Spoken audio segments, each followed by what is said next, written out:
नमस्कार।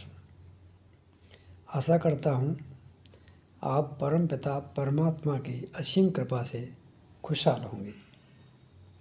आज मैं एक विशेष टॉपिक पर आध्यात्मिक और वैज्ञानिक तथ्यों के आधार पर अपने विचार प्रकट कर रहा हूँ।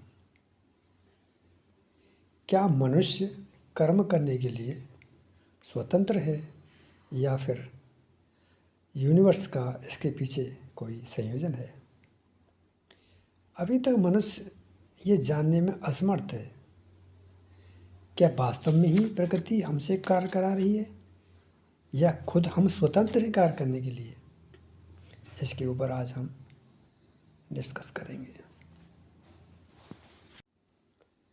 अमेरिकन न्यूरो साइंटिस्ट व फिलोसोफर मिस्टर सैम हैरिसन, उन्होंने एक पुस्तक लिखी है फ्री विल के ऊपर, जिसको मैंने पढ़ा। उस पुस्तक में उनका एक अच्छा वक्तव्य है। उन्होंने लिखा है, you can do what you decide to do, but you cannot decide what you will decide to do। बड़ी अच्छी बात है लिखी है उन्होंने। आप वो कर सकते हो जो आप डिसाइड करते हो, लेकिन क्या डिसाइड करना है ये आपके हाथ में नहीं। मनुष्य कर्म करने के लिए कितना स्वतंत्र है, अब हम विचार करते हैं। वैज्ञानिक तथ्यों के आधार पर मनुष्य के मस्तिष्क में 60,000 से 80,000 के बीच में विचार 24 घंटे के अंदर आते हैं। क्या ये विचार हम पैदा करते हैं?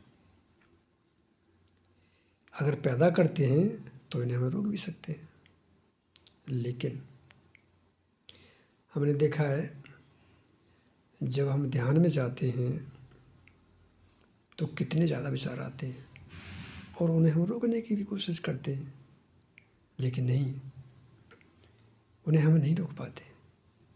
और कहो तो ध्यान के दौरान विचारों की संख्या शायद बढ़ जाती है और हम कोशिश करते हैं रोकने को, नहीं रोक पाते।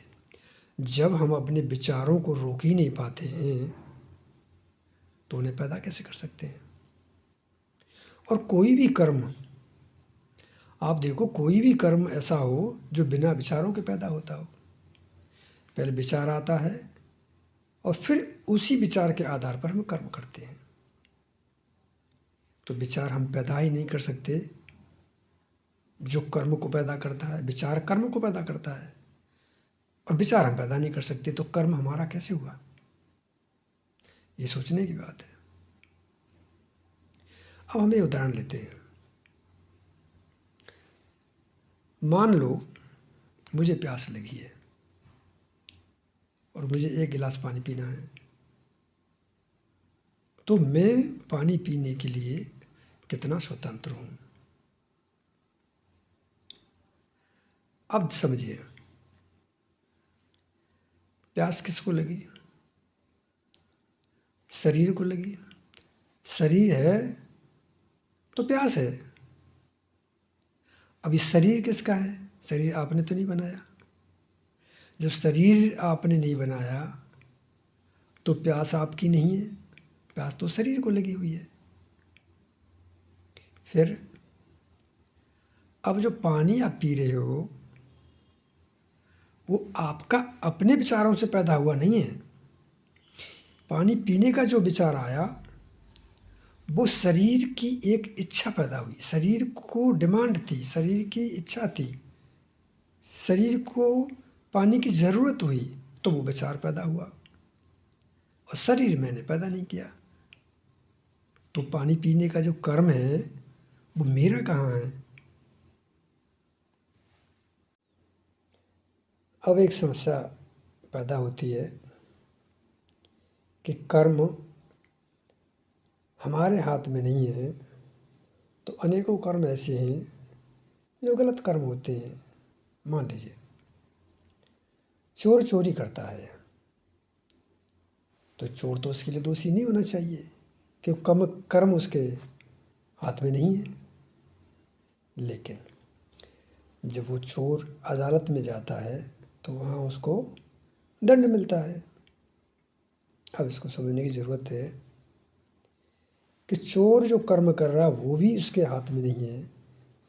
इसी तरीके से जज अदालत में जब उसको दंडित करता है तो जज के अंदर आने वाला विचार भी जज का नहीं है, बल्कि वो भी वहीं से आता है जहाँ से चोर को चोरी करने का विचार आता है। तो इस समस्या का समाधान होता है।